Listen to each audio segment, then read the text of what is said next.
আসসালামু আলাইকুম। আপনাদের সাথে আছি আমি রেজবি কবির হৃদয়। আজ আমরা চলে যাব টাঙ্গুয়ার হাওর। এই ভিডিওর এডিট যখন চলছে, সারা দেশে কারফিউ, কোনো ধরনের ইন্টারনেট সংযোগ নেই, কাজ নেই, তাই এই ভিডিওর এডিট করা। ঠিক রাত 12টা বাজে আমরা হাতির ঝিলে অবস্থান করছি।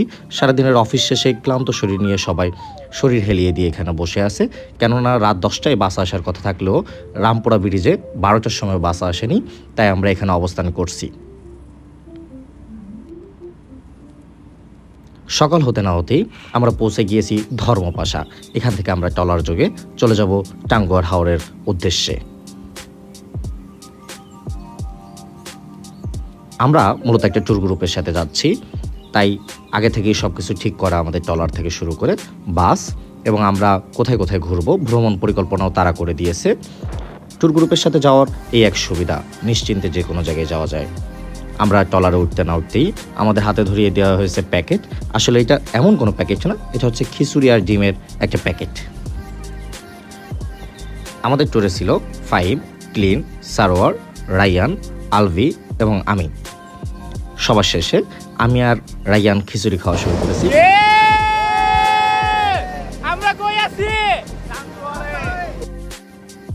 বেশ মজা করছি, আমরা আলাপ আলোচনা সেরে নিচ্ছি নিজেদের মধ্যে আর প্রাকৃতিক সৌন্দর্য উপভোগ করছি।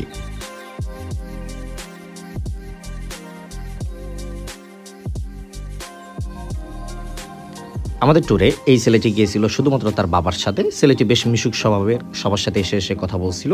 ক্লিনও তার সাথে বেশ মজা করছিল। এই ব্রিজটি দেখে মনে করেছিলাম দুই পাশে রাস্তা নেই, শুধুমাত্র একটা ব্রিজ করে রেখেছে, এটা কি আসলে উন্নয়ন? পরবর্তীতে বুঝতে পেরেছি যে না, এখানে বন্যার যে স্রোতের জন্য রাস্তাগুলো ভেঙে গিয়েছে। আমরা আমাদের পাটা পানিতে নামিয়ে দিয়ে গান শুনতে শুনতে যাচ্ছিলাম। সবাই মিলে বেশ মজা করছিল, গান করছিল।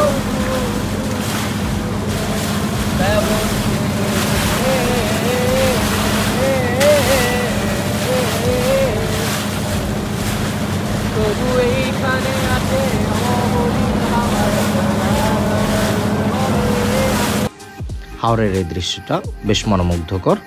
এটা দেখা মাত্রই আমরা ভেবেছিলাম হয়তো ওয়াচ টাওয়ারের খুব কাছাকাছি চলে এসেছি, কিন্তু না, তারপরেও প্রায় 1 ঘন্টা সময় লেগেছিল। আমরা প্রায় 2.5 ঘন্টা ট্রলারে করে জার্নি করে পরবর্তীতে আমরা কিন্তু পৌঁছে গিয়েছিলাম আমাদের কাঙ্ক্ষিত ওয়াচ টাওয়ারে। ওয়াচ টাওয়ারে আসার পরে কেউ নামার সাহস পাচ্ছিল না। সর্বপ্রথম আমিই নেমে গেলাম এবং সবাইকে নামার পরে বলছিলাম যে তাড়াতাড়ি নামো, সবাই নামো, কোনো সমস্যা নেই। যদিও আমাদের মধ্যে 7 জন ছিলাম আমরা এবং 4 জন সাঁতার পারে, 3 জন পারে না। বলতে না বলতেই যে একজন, যে কিনা আলভি, পানি খেয়ে ফেলেছে, ও সাঁতার পারে না এবং ভয় পাচ্ছিল। ও লাইফ জ্যাকেটটা বেশ উপরে উঠে গিয়েছে। আমরা কাছে আসছিলাম এবং বলছিলাম কোনো সমস্যা নেই, লাইফ জ্যাকেট নিচের দিকে টেনে ধরলেই ঠিক হয়ে যাবে।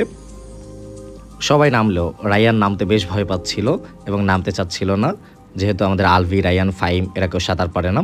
আমি, সারোয়ার, সাব্বির এবং ক্লিন আমরা সাঁতার পারি। রায়ান কিন্তু সাঁতার পারে না, কিন্তু সু দিয়ে তাকে নামতে হলো এবং নামা মাত্রই সে বেশ ভয় পেয়ে যাচ্ছিল। পরে আমরা গিয়ে তাকে ধরলাম এবং পরবর্তীতে জল কেরি করতে লাগলাম। আমরা যত টিকেট ঘেটের কাছে যাচ্ছিলাম এবং পাহাড়ের এই সৌন্দর্য আমাদের বিমোহিত করছিল। যদিও দুঃখের বিষয়, এই বড় বড় সব পাহাড়গুলোই কিন্তু ভারতের। প্রায় আরও 2 ঘন্টা জার্নি করে আমরা পৌঁছে গিয়েছিলাম আমাদের কাঙ্ক্ষিত টেকের ঘাটে। আমরা টেকের ঘাটে পৌঁছেই অটোতে করে চলে যাই বারিক্কা টিলায় এবং আমরা 7 জন এক অটোতে করে চলে গিয়েছিলাম। অটো ভাড়া আপনি যদি বারিক্কা টিলা, জাদুকাটা নদী দেখতে চান সেক্ষেত্রে 700 টাকা পড়বে। আমাদের ট্যুর গ্রুপ আগের থেকেই ঠিক করে রেখেছিল এই অটোগুলো। আমরা ট্রলার থেকে নামার পর থেকেই বৃষ্টি শুরু হয়েছিল, যে জন্য আমরা বারিক্কা টিলায় গিয়ে 1 মিনিটও থাকিনি, জাস্ট উঠেই চলে এসেছি। তো অটোওয়ালা মামা খুব ভালো ছিল, আমাদের যাওয়ার পথে বলেছিল যে মামা একটা ঝর্ণা আছে, ঝর্ণা দেখবেন কিনা। যদিও ঝর্ণা সম্পর্কে আমাদের কোনো আইডিয়া ছিল না বা আমরা জানতাম না যে এখানে ঝর্ণা আছে, আমাদের প্যাকেজের মধ্যেও ঝর্ণার উল্লেখ ছিল না, কিন্তু আমরা চলে গেছি কিন্তু ঠিকই ঝর্ণা দেখতে। মানে বৃষ্টি হওয়ার জন্য এখানে কিন্তু পানি বেড়ে গেছে। হ্যাঁ, এখানে অনেক তীব্র বৃষ্টি হয়েছে, যার কারণে জনজীবনে দুর্ভোগ শুরু হয়েছে।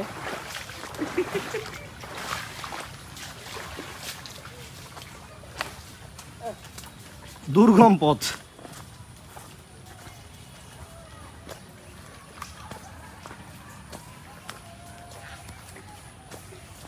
দেখা যাক ঝর্ণায় পানি আছে কিনা, আমরা একটু দেখি। হ্যাঁ, যেহেতু বৃষ্টি হয়েছে ঝর্ণায় পানি থাকার কথা, আর যদি ঝর্ণায় পানি না থাকে হতাশ হয়ে কিন্তু ফিরতে হবে, কারণ আমরা বারিক্কা টিলায় যাওয়া মাত্রই বৃষ্টি হয়েছে, ওখানে থাকি নাই, চলে আসছি।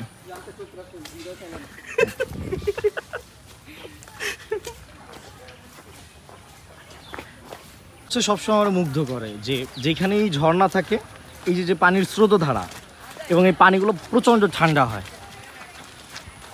এই স্রোতধারার কথাই বলা হচ্ছে, দেখতে খুবই সুন্দর। এই পানি কিন্তু ইন্ডিয়ার থেকে আসতেছে, বাংলাদেশে বন্যার কারণও কিন্তু এই ইন্ডিয়ার পানি। হ্যাঁ, ভারত কা পানি।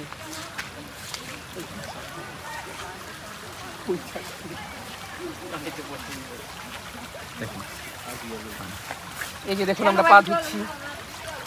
আমরা বহু প্রতীক্ষিত আমাদের ঝর্ণাটা পাবো কি পাবো না এটা নিয়ে অনেক কনফিউশনই ছিলাম, কিন্তু অ্যাট লাস্ট আমরা আসলে ঝর্ণাটা দেখতে পাচ্ছি। তো আপনাদেরকে এখন দেখাতে নিয়ে যাচ্ছি আমরা, চলুন আমাদের সাথে ভিডিও চ্যানেলের সঙ্গেই থাকুন।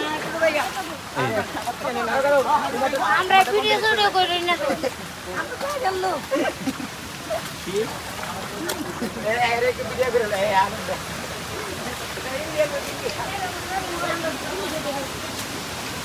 ঝর্ণা, ও নাইস নাইস ভাইয়া, জোস। বৃষ্টি হয় কিন্তু আমরা এমন ঝর্ণাতে পাইছি।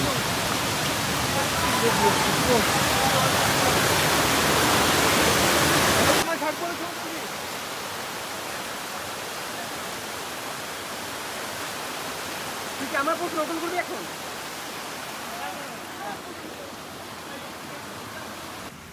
আমি একটু ছবি তোলার ভাব করে নিলাম, বললাম যে একটু ভিডিও কর চারপাশের পরিবেশটা একটু দেখা। আপনারা ঝর্ণা উপভোগ করতে করতে কিছু কথা জানিয়ে রাখি। আমরা মূলত একটা ট্যুর গ্রুপের সাথে গিয়েছিলাম। আমাদের 1700 টাকা পড়েছিল, যেহেতু আমাদের সবাই চাকরিজীবী, তাই আমরা যে ট্যুরে গিয়েছিলাম আমাদের দেখানোর কথা ছিল শিমুল বাগান, সেই সাথে বারিক্কা টিলা, নীলাদ্রি লেক এবং অজ টাওয়ার। পরবর্তীতে শিমুল বাগান কিন্তু আমরা যেতে পারিনি, যেহেতু রাস্তা ভাঙা ছিল। তার পরিবর্তে কিন্তু আমরা ঝর্ণাটা দেখে নিচ্ছি। আমাদের এই প্যাকেজের মধ্যে 2 বেলা খাবার অন্তর্ভুক্ত ছিল, সকালের নাস্তা এবং দুপুরের খাবার। মনের তৃষ্ণা অতিরিক্ত রেখে আমরা ছুটে চলেছি খাবারের উদ্দেশ্যে। আমরা খাবার খেতে যাব আবার সেই টেকের ঘাটে। এখানে এসে কিন্তু খাবারের বেহাল দশা। প্রায় 4-5টা হোটেল আছে মাত্র, কিন্তু সেখানে প্রায় 30,000-এর উপরে লোক এসেছে, যে জন্য তারা বেশ হিমশিম খাচ্ছে। এবং আমি সাজেস্ট করব যে এখানে আপনারা ডে ট্যুরে আসলে খাবার অবশ্যই সঙ্গে করে নিয়ে আসবেন। নীলাদ্রি লেকে, এটা সব ভারতের পাহাড়।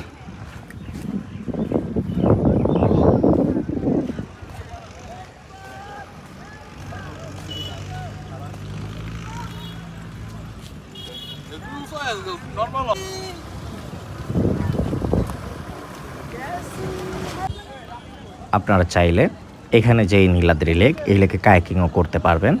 সেই সাথে নৌকা করে আপনারা ভারতের পাহাড়ের পাশে যে কালো পাথর আছে সেখানেও যেতে পারবেন। আপনারা অবশ্যই জেনে থাকবেন নীলাদ্রি লেককে মিনি সুইজারল্যান্ড বলা হয়, বা বাংলাদেশের সুইজারল্যান্ড কিন্তু বলা হয়ে থাকে। আমাদের যাত্রা এই পর্যন্তই। আল্লাহ হাফেজ।